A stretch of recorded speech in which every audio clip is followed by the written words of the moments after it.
they could tell us, what festival they work for, maybe tell us if there are deadlines coming up for filmmakers that want to submit to those fests. Why don't we start with Ana Souza?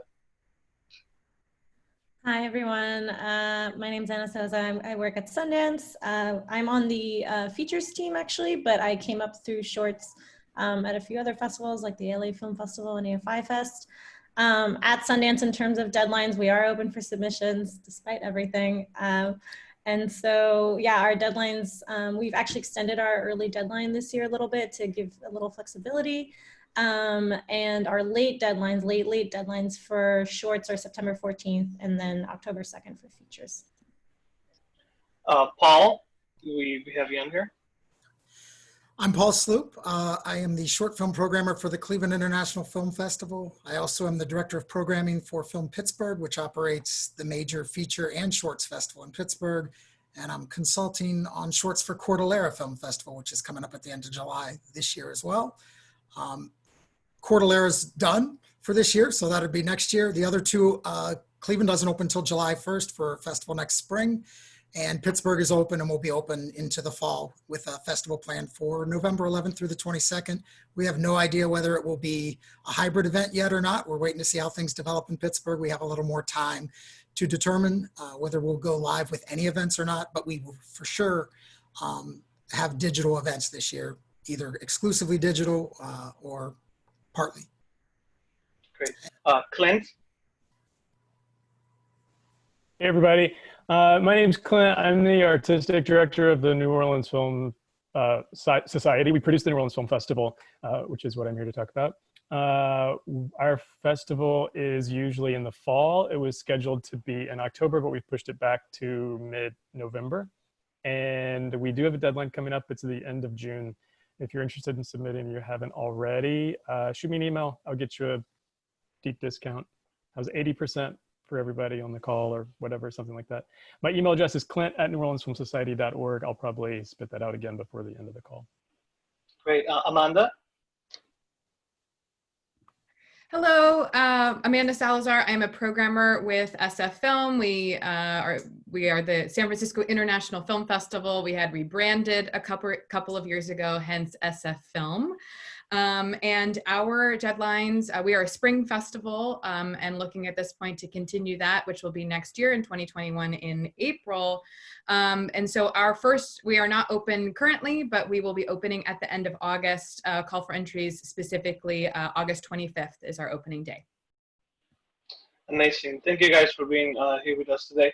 I wanted to start, with it's sort of impossible to not contextualize everything in the festival world and in the world in general with the situation going on. So I wanted to, start by asking you, what's the sort of benefit or the purpose or the meaning behind, watching short films in the festival context, given that we have so many choices now for consuming content, from, some TikToks today, these days are, very much like short films. There is a Quibi sort of venture that just started a couple months ago.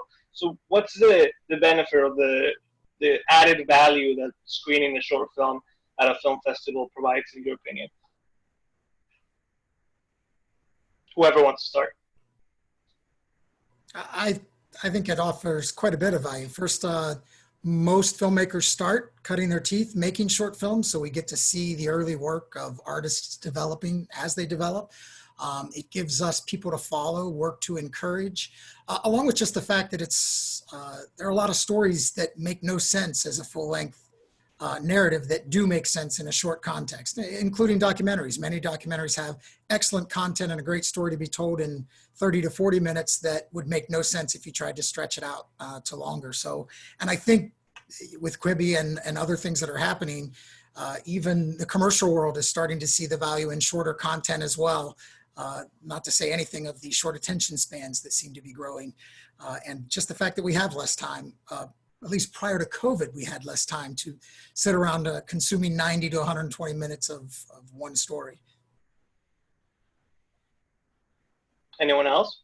Yeah, to piggyback on that a little bit, I'll just say I also think that in general, I think people do still continue to look to festivals just for that element of curation, of kind of like narrowing down You know, we're doing all the work of going through, you know, thousands of submissions and putting the program together. So I think the programs that we put out have that kind of weight. And I think especially, you know, like the industry and people kind of looking for talent and looking for emerging voices, like Paul was saying, are kind of looking to festivals to help them sort of sift through that.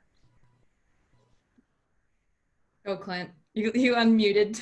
Okay. Yeah, I totally agree with what Anna said. I also, I know that for many festivals, like the New Orleans Film Festival included, we really position the festival as a convening as much as a series of screenings. And I think there's so much value to bringing people together and bringing, you know, filmmakers who are working in all types of mediums together, whether it's short films, feature films, episodic, new media, and providing an opportunity for people to connect and meet collaborators and learn from one another, peer share, learn from industry, connect with audiences. So I think that, you know, outside of the value of, you know, having a film be part of a festival and have your film connect with an audience through a screening, there's also a lot of weight that's carried by just the experience of being at the festival and taking part in what is essentially a convening of creatives. And I will just like, I think we all like kind of perfectly piggybacked off one another and just kind of end with, you know, I think, you know, festivals really provide context, I think, to films and conversation that you don't necessarily see, I think, in the wealth of platforms that are available. I think there's great opportunities for how shorts are being for filmmakers, especially in like the commercial space. But what a festival can provide is kind of like different pairings, or quite frankly, like a curatorial eye towards the conversations that films can have with one another, and like showing you different types of artistic vision, showing you different styles that you're perhaps not used to, and really trying to kind of expand the language around cinema that I think there is, having worked personally in the digital space, like there's also, you know, there's kind of bottom lines that need to be met. But in the festival space, there is, you know, we're really here to support art and the artists. And I like fully believe that they're still very important because of that context that we can give them, like what Clint was saying, the kind of community that can build from it, the connections you can make when films are paired together, or like, you know, those types of experiences are shared. Right, now that you mentioned that curatorial process, you know, can we get a little bit into the, you know, how does the programmer, the decision-making process works in terms of, like, you know, maybe a year you have, you know, 10 short films that are about the same topic or in the similar wavelength, and you have to perhaps choose thematically, or does the fact that some shorts are new to your festival but have, you know, played many festivals before, or they're starting out they're starting out their journey with your festival. So how, you know, is external sort of like elements, do they, you know, play a role in the decision-making process of programming?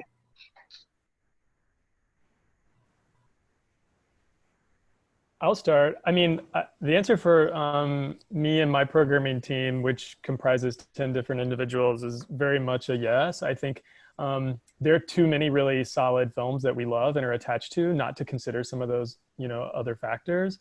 I think when we're looking at, you know, a work of art, we're also looking at who created it and what it would mean for us to invest in that creator and that artist. So I think, you know, that for sure is something that we look at.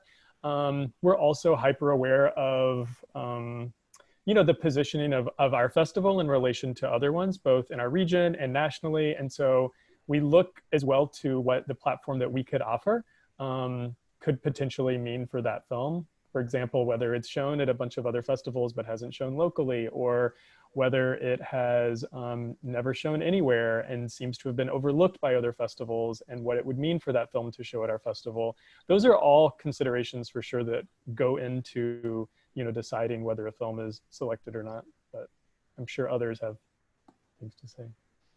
Yeah, no, I would agree with everything Clint said and say that I think filmmakers would be surprised at the number of factors we're looking at and considering. And I, you know, at all three of the festivals that I'm participating in shorts programming, it's done very much the same, and that is to create programs that blend all the best that short film has to offer. When I say a blended program, we're looking for the best, to have a doc in each program, to have an animated film in each program, something heartfelt drama, serious drama, comedy. Those are what I consider the 5 building blocks of a good blended program. But not only are we looking for the best films in those categories, but a diversity in voices and filmmakers and artists to make sure that we're giving voice, especially to underserved artist communities. We've been looking at that very early in the process every year. And there's so many details that go into that part of, as Clint said, deciding, who are you going to promote? Who are you going to give the next step? That, particularly when you have Cleveland's an Oscar qualifying festival, so it's a pretty big deal to get into that one.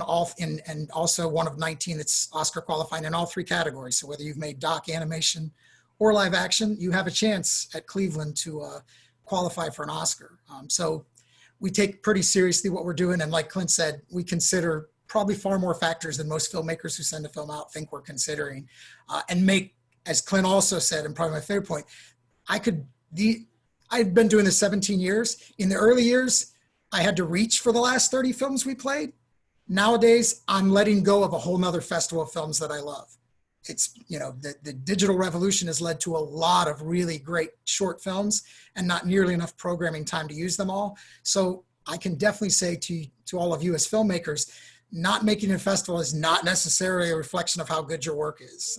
Because oftentimes we have to let go of films that we love quite a bit just because we have limited programming time.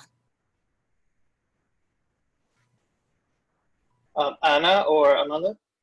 I was going to chime in, and because everything that has been said again thus far has been really, spot on. I think we kind of all share that what we're looking for curatorially, very similar. In the sense that I kind of also want to flip it back also to the filmmakers to know the festival and kind of not what we're looking for, because I think that question comes up a lot in these types of conversations. It's a perfect example, and I'll just say this for SF Film, we have such a small shorts program. So I've come to do this at Palm Springs, and I love being on this panel to be the one that we're the tiniest shorts program on this panel, in the sense that we show this last year, we had 30 short films, but I like to break that down where it was really 6 narratives and 6 docs. We then had 8 animation and 8 experimental. So that's very, very small in terms of what we are even able to curate down to. And I think that's, again, in that process of, we also are an international festival. So we are looking, and we very much for our shorts program go through submissions, right? So we really value that process in the sense our features where there's a recruitment process, we're out at other festivals watching films for our feature slots, but shorts is really submission based. So when you have thousands of submissions and we're culling it down to 30, it's also just thinking in terms of numbers. So I often like to kind of also make sure that the filmmaker knows about knowing the festival that they're submitting to, because exactly what Paul said, we are letting go, it would be just countless short films that have original voices that do sometimes share similar themes. And we do then have to make those decisions, again, like what Clint was saying, based on where this filmmaker perhaps in their career, and are they a Bay Area filmmaker? We have a Bay Area filmmaking prize. So it's very also tailored in some ways to the festival. So I always like to say to the filmmakers that are out there to also know the festival you're submitting to, because we're going to watch your film, and we want to fall in love with it, and we want to elevate it and champion it for the long run. It's just also understanding the kind of parameters within that we're working. Right. Yeah, I don't have too much more to add than what's already been said, because I think a lot of what's important to us is also covered, especially in terms of this balance of these different filmmaking worlds and voices, particularly among, again, underrepresented filmmakers. But I think one thing that we are very lucky to be able to do at Sundance is that we have a lot of flexibility with premiere requirements. So that's one external factor that doesn't factor in on the short side specifically, where we're very open to playing, films that have played other festivals, films that are online, and just so we do have that element, which I think in a lot of ways makes our job a lot harder, because we just have a really wonderful, selection to choose from. And so again, it goes back to the idea that we're always turning away so many incredible films. And so that's part of the challenge every year. Right. When a filmmaker is done, the film is done, it's completed, and it's ready to go out there into the world. Are there any sort of pointers that you could, provide in terms of having a strategy for the festival sort of run? How many to apply to, which ones to apply to? There's so many festivals out there, and of course, there's perhaps for short is less there's some film festivals that don't charge you a submission fee, but many do. So what's sort of like the smart approach to enter in the festival world if you're doing it for the first time? Make sure you've done your homework on film festivals, know what kind of film you made and where that kind of film has successfully played on the festival circuit before, and then use that knowledge to develop a strategy. You just don't want to carpet bomb. It's way too expensive to carpet bomb us and just hit all the festivals. Particularly, when possible, seek guidance from those who have either been through the process before with a successful film or an educator who does that. There are plenty of people out there who help develop strategies that you can read online, whatever. We get films every year, and I know when I accept them that they've been represented by a certain person who's helping develop the strategy, and they targeted Cleveland for the launch of their film. We get far more that are targeting that than get in, but it is a strategy to know, okay, which major festival would I like to start? Because if your film is at that level and you think you can get into a major festival, launching at one of those, what it helps with is a lot of other festivals shop the big festivals for their films. So it's going to save you a lot of time and money, because a lot of those festivals will reach out with full waivers or at least a partial discount to encourage you, because they want to see the films that made Cleveland or New Orleans or Tribeca, any of those festivals. So just think about that process and have a strategy going in, so that you're not just carpet bombing us, because that's not effective for you. I'd say one other thing that I think sometimes I find people overlook is that I think the US-based filmmakers sometimes tend to focus only on US-based festivals. And while that makes a lot of sense in terms of what's locally accessible to you, I do think that there are a number of incredible international festivals that sometimes get overlooked in this process and that are often cheaper to apply to. So I think it's especially worth investigating international festivals. There's major markets and even distribution opportunities internationally that are worth investigating too. So I think that doing your research definitely extends into the international realm. And then the other thing I'd say is just off the bat, when you're putting together a budget for any short film that you're working on, if festivals are part of your strategy for taking your film out into the world, then they should be part of your budget from the get-go, because they do add up, and that's something that you should be factoring in right from the beginning. Anyone else? I would just add to that, and that's a really, all of these strategies are really great. And also one of them I would include is also looking locally, especially around the type of events that, as there are, hundreds of festivals in just the US, and then obviously that branches further worldwide. If there is an opportunity to be kind of a local, whether it be your cast, crew, where it was shot, certain things to look for, just because often festivals, well, I can speak for SF Film, we have a Bay Area short category. So we do want to be elevating also voices within our own community where our audience is going to be seeing the films. But then there's also an element too of just cost effectiveness for you actually going to such festivals, because oftentimes I think that is another piece of, in that budget of not only the submission fees, but if you do want to attend and kind of what you're looking for out of attending. Right. Do you want to sort of add a little bit on what's the benefit of attending, what's the sort of, you guys will never mention it, but I feel like maybe short filmmakers don't always consider, attending sort of like part of the process, because there's, it's expensive, and most festivals don't cover travel expenses for short filmmakers. I was going to say something, about the last question, but I think it applies to this one as well. And it's around filmmakers doing a little bit of homework before they submit. I think that, there are a lot of questions. I don't think filmmakers fully understand the power they hold. And I think there are a lot of questions that could be posed or should be posed to festivals before they submit. Like, there are things that we buy in the grocery store that we would never pay $60 for without fully reading the label or asking questions about. And I think the same should go for the way that filmmakers interact with festivals. If, for example, you're, really invested in seeing a festival have a diverse programming team, ask that question. Ask what the demographics of the people who are reviewing their films are. If you're interested in the percentage of films that are sourced from the US versus internationally or from the region, ask those questions. I mean, if the festivals aren't responding to your questions, then maybe you don't need to submit. I mean, save your $60 for another festival. Or, I mean, I think there's a lot to that. And I mean, to your question, Carlos, around, the festival experience, those are other questions that could be asked if they aren't already available on the website. But I mean, does your festival pay a screening fee? What kind of hospitality, travel, lodging is provided?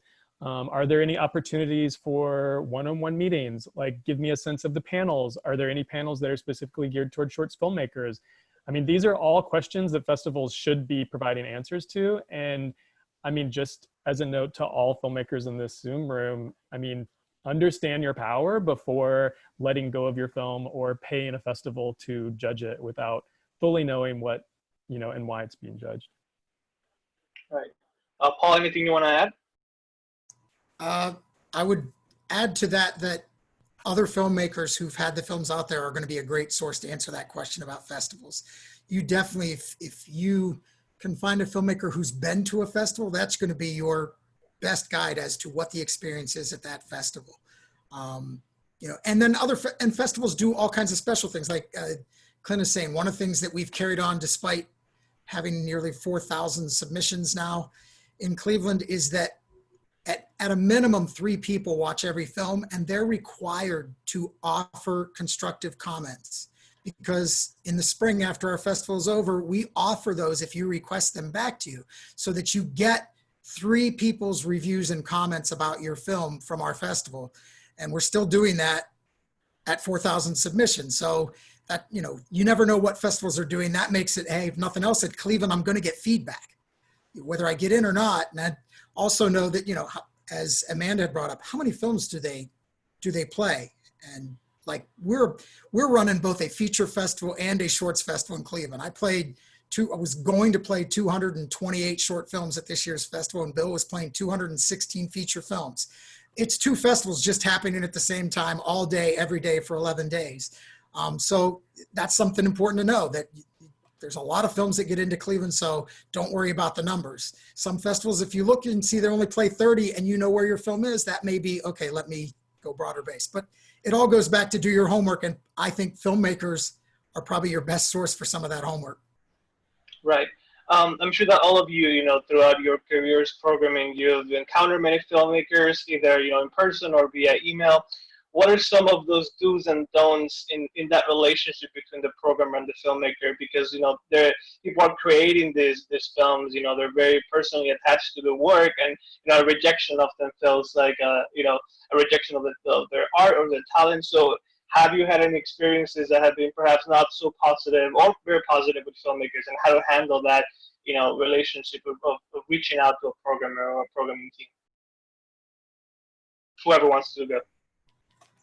I would encourage you to remember, presumably this is not the only film you're going to make. You'll be making more films in the future and submitting more films to festivals in the future. So just remain professional. Realize that everybody's getting a lot of rejection letters, and the worst response is a personal attack on the festival or the programmer. I don't get many of those, and honestly, because I do totally relate to how personal this is to you, I never even take offense at the ones that are angry or bitter.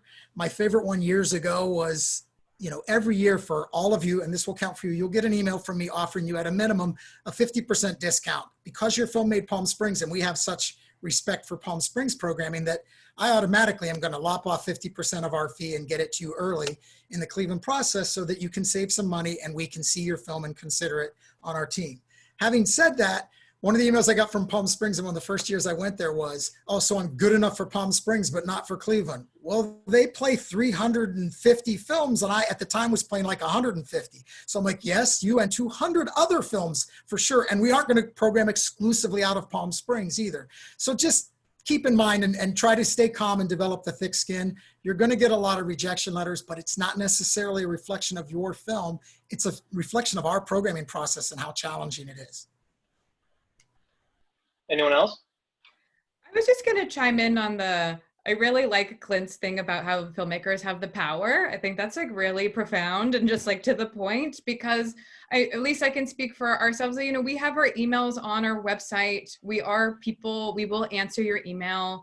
And I, you know, encourage communication. I encourage you to write in with all those questions we're talking about. And of course, that's going to come up around the rejection side.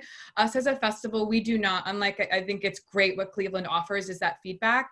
To be frank, we do not offer that. It's just something we have discussed in many years. It just hasn't necessarily worked with the workflow with it within San Francisco International. But we can't necessarily kind of drop everything and give you immediate feedback, but, you know, obviously ensure that your film has been viewed.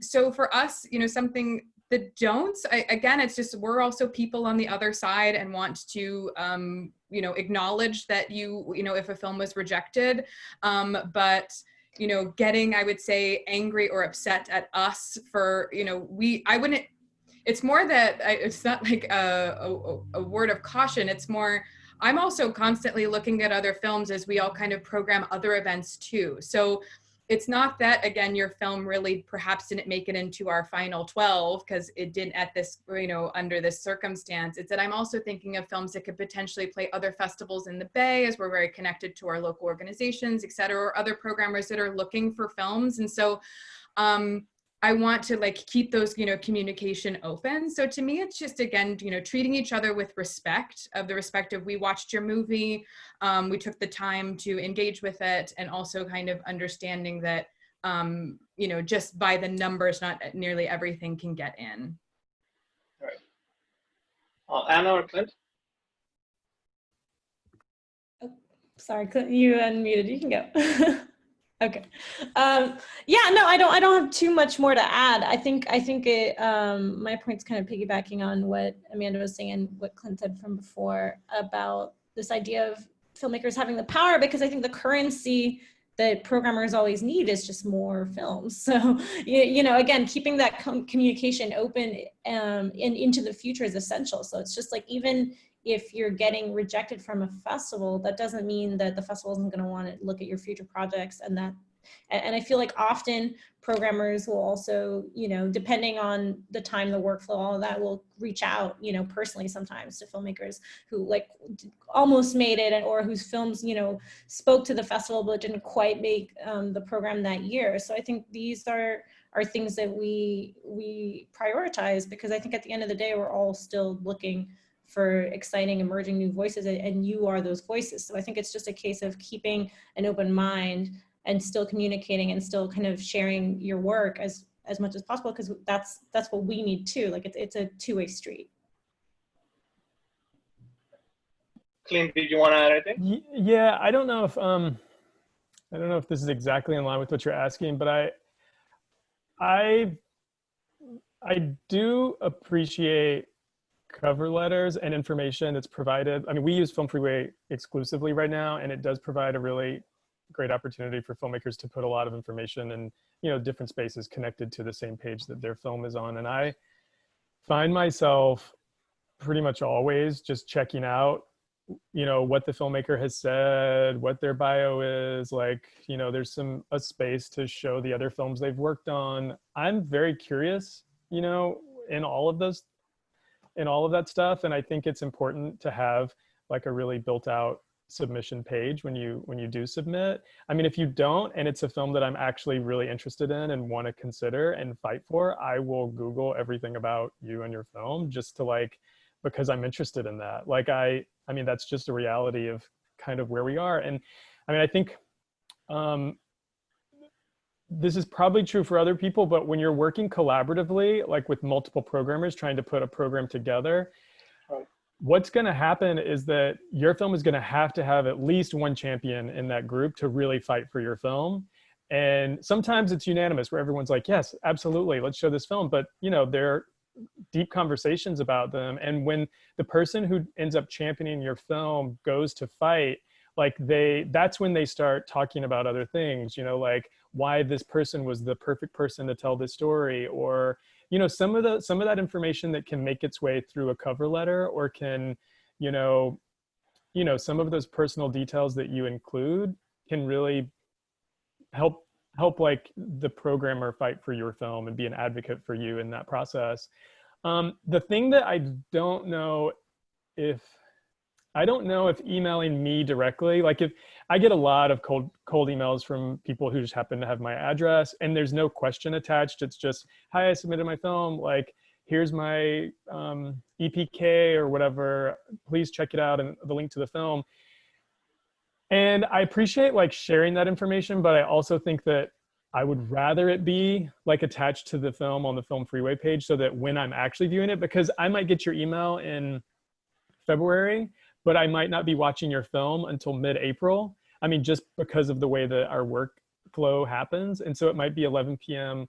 after, you might be the 12th film I'm watching that night. And my reaction isn't to go back to check my email to see if you've emailed me, but it'll be to look at like the Film Freeway page. So I feel like just, I'm happy to get emails, especially if you're looking for some kind of dialogue. But if it's just to like send me information about your film, I think that's information is better served by putting directly into the Film Freeway page.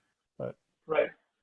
Anna, I wanted to go back to you, since, sorry to put you on the spot, but since you're here, you're a programmer for Sundance, and I feel like for a lot of people that tends to be, you know, getting into that big film festival is sort of like the end, you know, the end goal. And it's so, you know, I feel like maybe there needs to be some demystifying about, you know, how Sundance works or how the programming works, because people see it as something perhaps unreachable at times, or then, you know, the last sort of, the only option for the films to be successful. Yeah, no, absolutely. So you mean demystify in terms of the process a little bit and kind of how we work? Okay, I think you're on mute, sorry. You know, since it's such a major festival and people have so much interest in it, I feel like that's, you know, it'll be interesting for them to know a little bit of how your work festival. Yeah, I mean, to speak to Clint's point a little bit too, we do work very collaboratively. We have a team of about 10 feature film programmers short film programmers, and another 15 on the feature film side. But for the shorts program, we have programmers, we have a head of shorts that works year round with us, and then he hires the rest of the team. And we were regularly looking at, for us, it's the numbers game that makes it such a challenge. I mean, we're looking at, last year we had about 10,000 films and we played 73 shorts. So it's just, you know, again, in terms of those numbers and in terms of if you look at the structure of the programs that we have, that also, you know, creates limitations around what our program is going to be. So, I mean, while we have like shorts 1 through 5, and we have, you know, different types of films in those worlds, and different film worlds within those programs, we also have an animated program, a midnight shorts program, and a doc shorts program, and sometimes 2 doc shorts programs. But what's nice about it is that that does give us flexibility in terms of the types of films. So we're looking at everything from, you know, sometimes we'll play like 2 like 40-minute shorts, and that'll be 1 doc shorts program, for instance. And so, you know, people always ask us, I feel like, what's like the perfect length? And while like it's true that the longer your film is, the harder it is to program, I think the film has to be kind of the right length for the story that you're telling. So yeah, I mean, we're always looking at things very collaboratively, but the nice thing about it too is that it's programmers watching the films on the short side. So that means a programmer is the one kind of determining like straight away, rather than like a screener process, which I know a lot of festivals have, and which we do have on the feature side mainly. So that's part of, I think part of this means that you have to sort of trust the process a little bit, you know, and kind of have faith in the process and know that I think the biggest risk for us and for any festival really is thinking that if you're not giving a film the time of day, or like giving it its due process, or like fully taking it in and giving it due consideration, then that film can go and pop at another festival. So the bigger risk, I feel like, almost is on us, where we're always looking to discover. And so I think part of that is you just have to submit and trust the process and know that it is still going to be very difficult to get in, just because of like the sheer volume of numbers. But if you look at our programs, and I do encourage everyone also, when in part of your research in the festivals that you're submitting, should be going to look at what those festivals are programming, and whether that makes sense for your film. And so I think if you take a look at the types of films we've been programming, it is a very large range. So it's difficult to sort of be like this, you know, you should always be making the film that is your film and not the film that you think, you know, is right for Sundance, like, you know. Right, and I feel like question, but yeah, and I mean, like, I feel like all of you guys have touched on the fact that, you know, the films do get watched. You know, I feel like a lot of filmmakers tend to, you know, there's a reaction of like, well, maybe I didn't get in because I didn't really watch my film, you know, and I feel like that's something that needs to be sort of demystified, and we should get over that, right? The idea that the films are not being watched at the festivals. I wanted to move on to Clint and Paul. I think Amanda has touched on it a little bit, but you want to tell us if your festivals have any sort of like local, program, or, you know, is there sort of like an advantage for submitting, you know, if you're in New Orleans or Louisiana, or if you're in Cleveland or the state of Ohio, do you have any programs that, you know, tailor for those filmmakers? Yeah, Cleveland, as I said, we play a lot of films. We have up through this year had 30 shorts programs in every festival. 15 are the competitive, and then after hours and LGBT. But 2 or 3 of them, based on what the quality of films we have, are called our local heroes programs. And those would be films that are made in Ohio or about Ohio or by an Ohio filmmaker. So that's definitely an advantage if you're from Cleveland or from Ohio and made a film, or made a film about us, or made one there. Any one of those combinations is going to give you a competitive edge, because we're going to look at all those very closely to curate, you know, at least 2 and sometimes 3 of our short film programs. We like to celebrate local talent. Cleveland's got a growing film community, so that's definitely a thing. But we're also a festival, much like what Anna said, that because we play so much in every genre and category, we're one of the festivals where there's no wrong film. I play experimental every year. I play the darkest of dark horror films, you know, to the two-minute video from the internet. By the way, one of the things I'm grateful to Sundance for is that in the early days when the internet and streaming became an issue, I still wanted to play things, and I kept sneaking them in. And then it was easy. Then I no longer had to sneak, because once Sundance it was clear, hey, if Sundance plays stuff that's on the internet, why am I worried? My audience doesn't watch short films on the internet. They come to our festival, much like she also mentioned. You know, they trust us to curate what short films they should watch each year. So I wasn't worried about the fact that a film had been on the internet, because I know my audience didn't see it yet. Clint? Yeah, I mean, New Orleans is a really exciting place for independent film right now. And I mean, the scene here has grown incredibly over the last, I'd say, decade. And so, I mean, as such, the number of local films we show has increased just because the talent is really here. And we want to make sure that we are providing a platform and amplifying those stories and voices. In addition to that, though, we have an eye toward supporting South-based makers and Southern stories through the festival. So that accounts for a really large percent of the films that we show. In fact, I think about half of all the films in our entire lineup have a connection to the South in some regard. I mean, I think that also speaks to the kind of outreach that we do within our region. We, you know, that's who we're targeting when we're trying to get more submissions. I think, you know, regionality is really important to our organization as a whole. The filmmaker programs that we have in place are all designed to support regional makers. And so the festival programming and the lineup is somewhat reflective of that intentionality as well. It's not a numbers game, so to speak. We don't say that we have to have 50% of the lineup, but just, you know, based on the films that we get excited about as a programming team, and, you know, our intention in lifting up voices that, you know, are in line with the kind of stories that we want to put a spotlight on happen to, you know, the past couple of years have happened to be about 50% regional. Anything you want to add, Amanda? I know you talked a little bit about, you know, how important local is for your festival. Yeah, just broader. I'm, again, perhaps in the short specific, as I'm sure that's where many of the filmmakers are chiming in about. I mean, we actually have a prize for Bay Area film on the short side. And again, this has been, we're a very old festival. We've been around for a very long time. And it has always been that way. Like you look back at even our first year of programming. So that we are an international festival, but also want to elevate the Bay Area stories as well and put them on the same platform, right? Because there's a a really vibrant and has always been a vibrant filmmaking community in the Bay Area that is, you know, continuing to grow and, you know, shift. And but we want to make sure to foster that as well through playing it at the festival. So the reason I bring that up is that we have essentially, we highlight it within our program, which we call Cinema by the Bay. And those are stories that can perhaps be about the Bay Area, but the filmmaker may not, for example, be in the Bay Area, because again, we just know how those processes like might work. But then there's another way that we elevate those stories within our competition, that they are a Bay Area filmmaker. And that's like by like zip code about how, when you submit.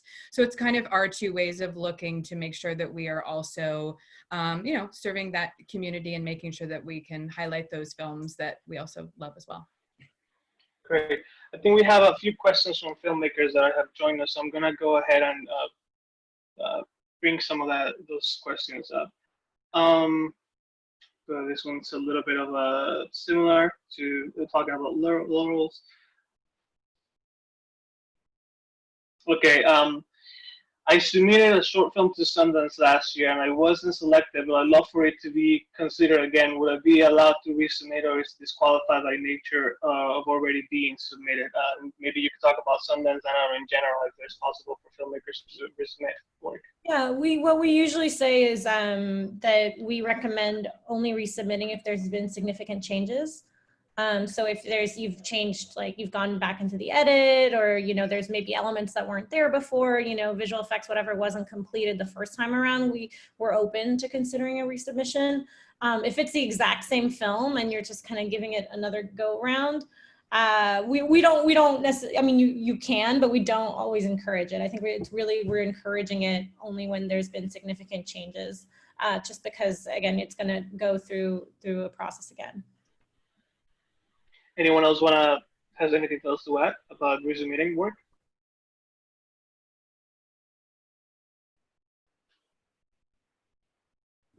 I was just going to say that's for us as well. I'm just going to chime in. Agreed with what Anna said.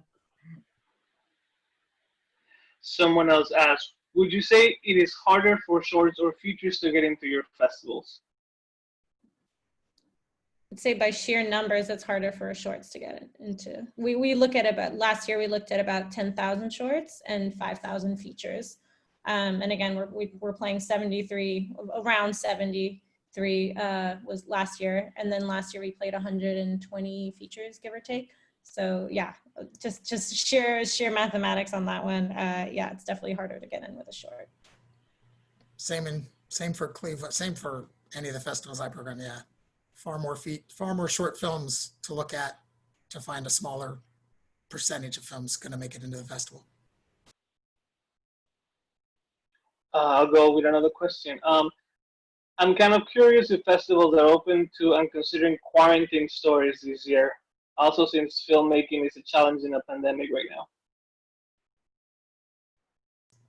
Certainly, but you're going to be probably competing with quite a few of those kind of stories. So just like we said, there's going to be, every year there seems to be themes that break out. I think we all know what theme's about to break out this year, but it can take on many different genres and be treated in different ways. I've already seen 3 or 4, and there's, you know, a couple of them are really good and are quite alive in consideration for the festival. So yeah, absolutely, because people are going to want to see stories and to retell what we've all experienced. So just recognize you're going to be probably competing with quite a few artists making those kind of stories.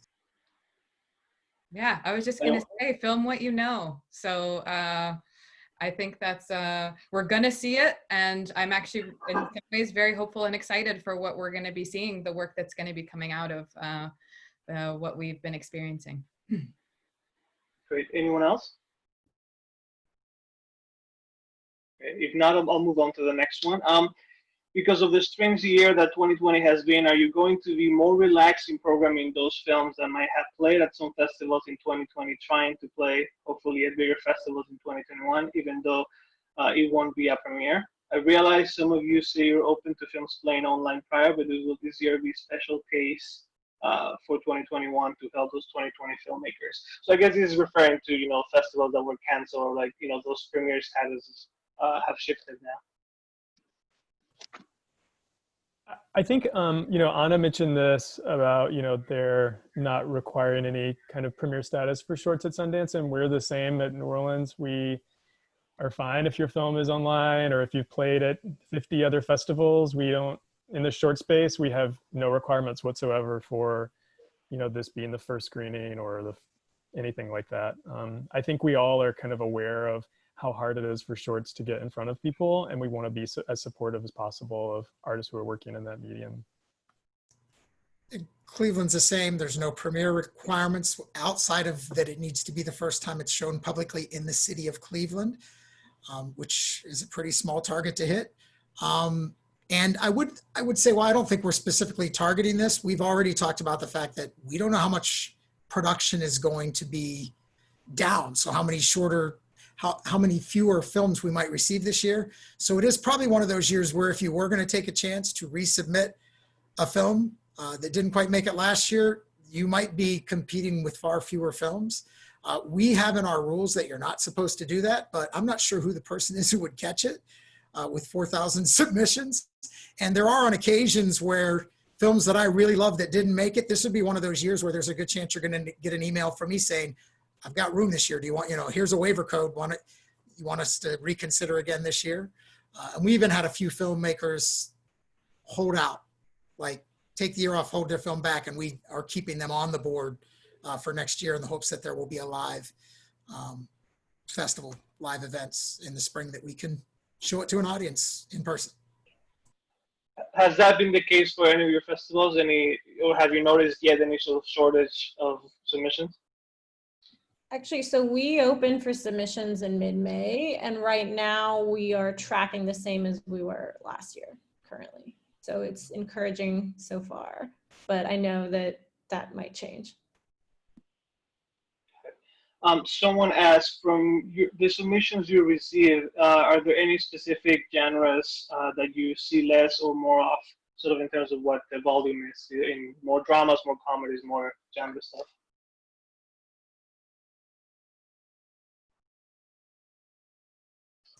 Anyone?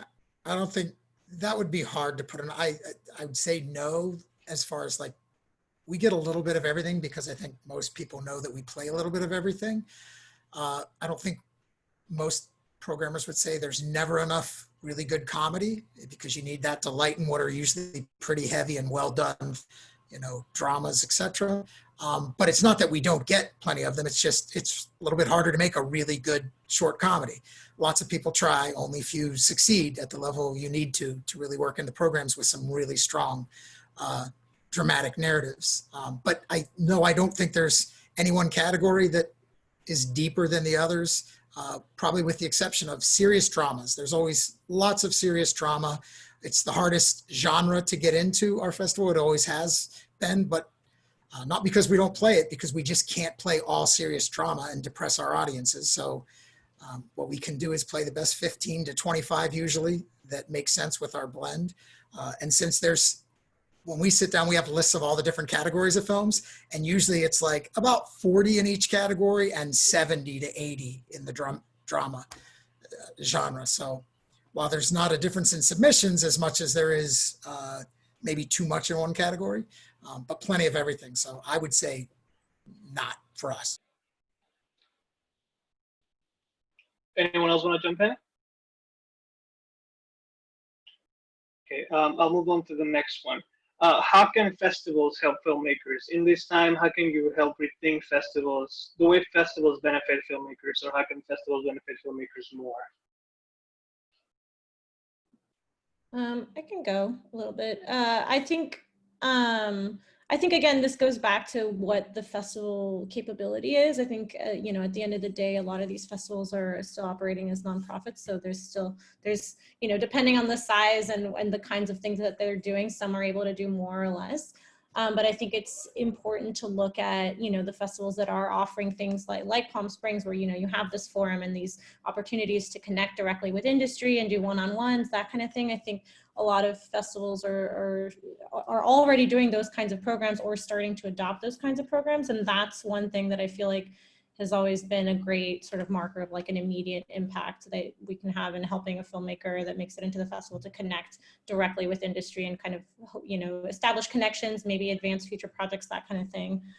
So that's definitely one way. And I know some festivals offer stipends, some don't. Again, it really depends on the capability. So I think those are the kinds of things that, again, to Paul's earlier point on doing your research and talking to filmmakers, you can sort of see through filmmakers that have gone to the festivals that you're looking at, what their experiences have been and what it's been like to attend as a filmmaker. And I feel like you'll see some festivals, you know, are very much filmmaker forward and kind of putting all their resources there. So I think it's just important to sort of look for what those are.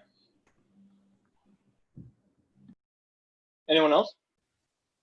I'll just chime in on the, and perhaps I don't know if this was implied in the question when it was, you said at this time, because again, when a lot of festivals are going to be going virtually and we're Right. still, you know, it's unknown when people are going to feel safe and secure going back into theaters and going back to that model that we're so used to.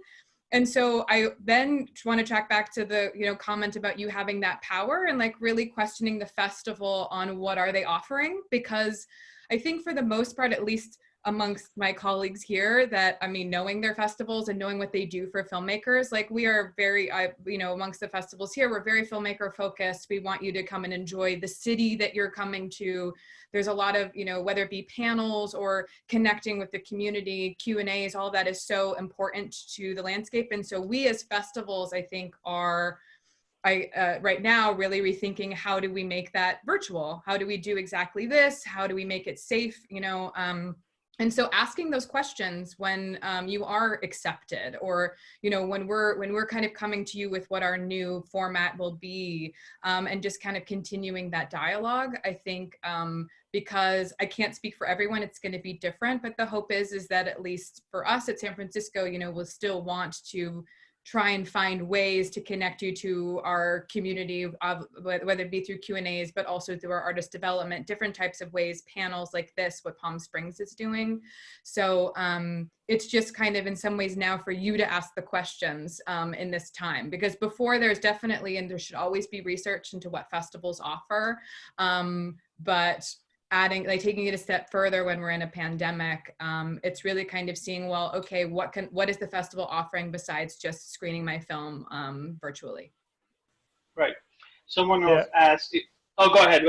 I just can't. Yeah, I think every claps to what she's saying. I think like so many festivals have been challenged over the past several months. You know, not only with how to continue their mission, how to continue to kind of do what you know, how they're supposed to serve their communities. And it's been, not only has the pandemic really challenged festivals, but I think for a lot of arts institutions in particular, the recent uprisings and the Black Lives Matter movement has finally like challenged some leadership people, individuals in leadership positions at art institutions to really rethink a lot of their practices and the way that, you know, these institutions are interacting with artists and communities. And I think that there are a lot of conversations happening right now about the future that film festivals will take and that media arts institutions will take. And I think it's wrong for, you know, any institution to move forward without including the voices of filmmakers and artists who they're serving. And I mean, just use your voice and be as loud as possible with the changes that you want to see happen. I mean, if you're frustrated, if you've been through the festival circuit for years and you feel like, you know, you keep wanting things to change, make your voice public and like address those, whether it's inequities or, you know, practices that you don't believe in or whatever it is. But I think now's the time that change is possible. I really think that a lot of festivals are looking inward and trying to embrace opportunities for change. And the more that you can have your voices represented in that process, the better. So, yeah. Someone else asked, if my film got into Palm Springs, another festival, and after I submitted it to a number of other festivals, should I email those other festivals to let them know? Essentially, would other festivals want to know what other festivals the film got into?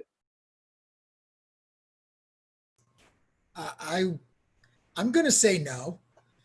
I'm only going to say that because those of us who would care will know anyway. Because I know I study Palm Springs every year. I know all the shorts, and I know the ones that I'm free to admit this. There have been a number of occasions where a film submitted to Cleveland one year, never even made it to me through our process with all the previewers. I go to Palm Springs and see it with an audience, and it's great.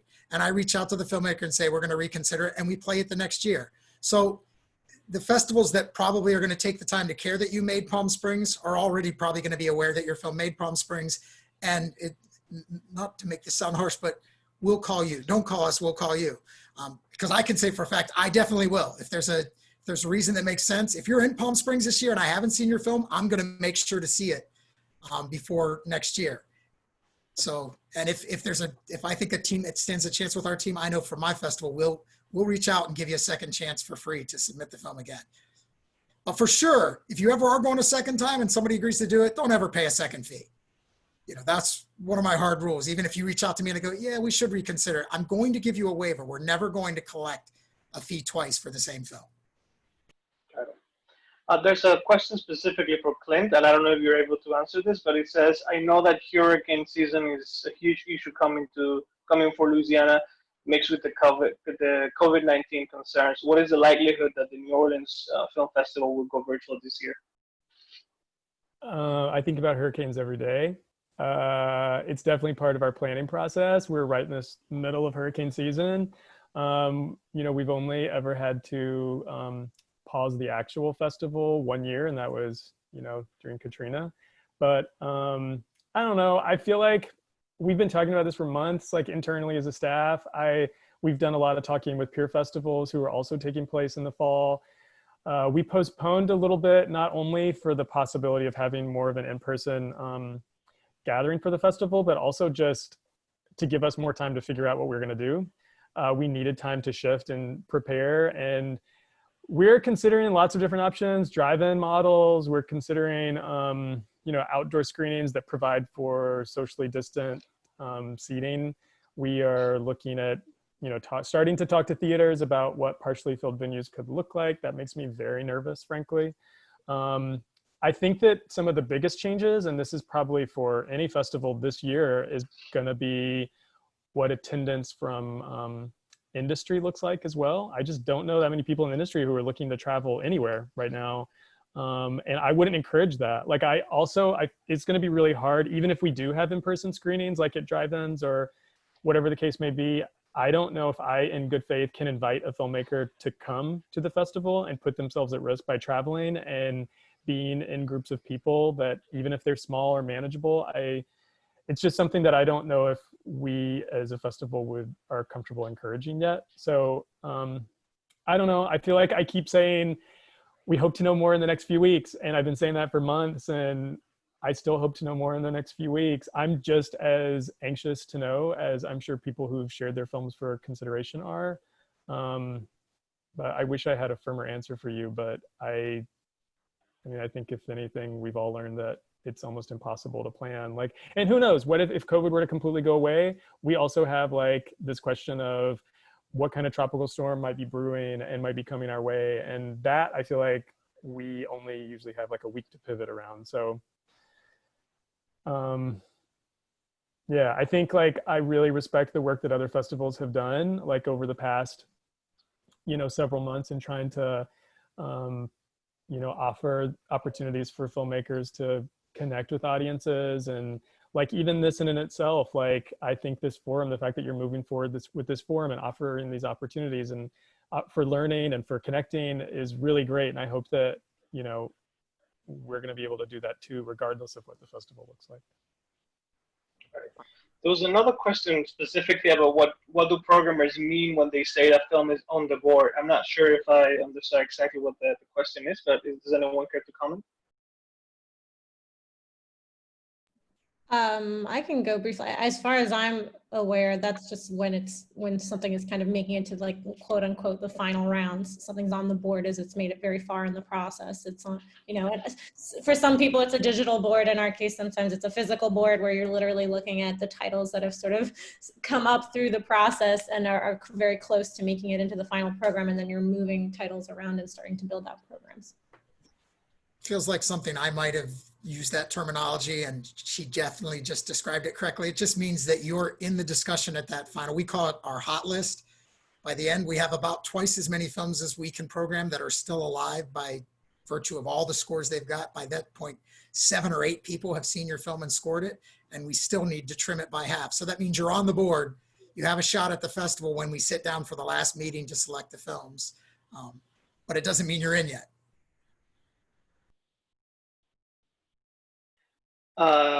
I'm wondering if you could talk a little bit more about the viewing process for submitted films before the program is decided.